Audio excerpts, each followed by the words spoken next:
राज्यातील डिझेल तुटवड्यामुळे शेतकऱ्यांच्या मशागतीची कामे प्रभावित होत असल्याचा आरोप करत ठाकरे गटाच्या शिवसेनेकडून जिल्हाधिकारी कार्यालयासमोर निदर्शने करण्यात आली।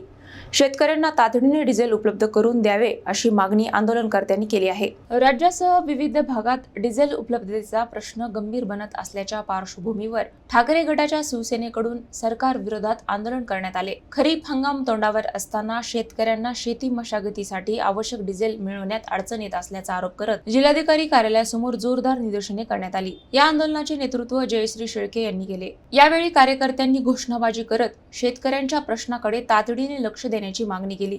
डिझेल अभावी ट्रॅक्टर आणि शेतीची इतर यंत्रणा ठप्प होत असल्याने ग्रामीण भागातील शेतकरी अडचणीत सापडल्याचे आंदोलनकर्त्यांनी सांगितले। यावेळी बोलताना जयश्री शेळके यांनी सरकारच्या धोरणांवर टीका करत इंधन पुरवठ्यावर योग्य नियोजनाची गरज व्यक्त केली। शेतकऱ्यांना आवश्यक इंधन वेळेत उपलब्ध झाले नाही तर परिस्थिती आणखी गंभीर होऊ शकते असे त्यांनी नमूद केले।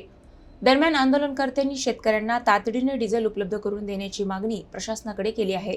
तसेच या प्रश्नावर लवकर उपाययोजना न झाल्यास पुढील काळात तीव्र आंदोलन छेडण्याचा इशाराही देण्यात आला आहे। डिझेल टंचाईच्या पार्श्वभूमीवर राज्यातील राजकीय वातावरण तापले असून या प्रश्नावर सरकार कोणती भूमिका घेते याकडे सर्वांचे लक्ष लागले आहे। मुख्यमंत्री आणि मंत्री एकीकडे कोणी बुलेटवर येतं, कोणी ईव्ही कारमध्ये येतंय, कोणी सायकलवर येतंय। ही सगळी नौटंकी बंद करा आणि शेतकऱ्यांना आधी डिझेल उपलब्ध करून द्या, कारण सगळी शेतीची कामं ही खोळंबलेली आहेत। शासनाने जर त्यांच्याकडून होत नसेल तर हे नाकर्त्या सरकारने आपलं नाकर्तेपण मान्य केलं पाहिजे आणि सरळ सरळ राजीनामे दिले पाहिजेत।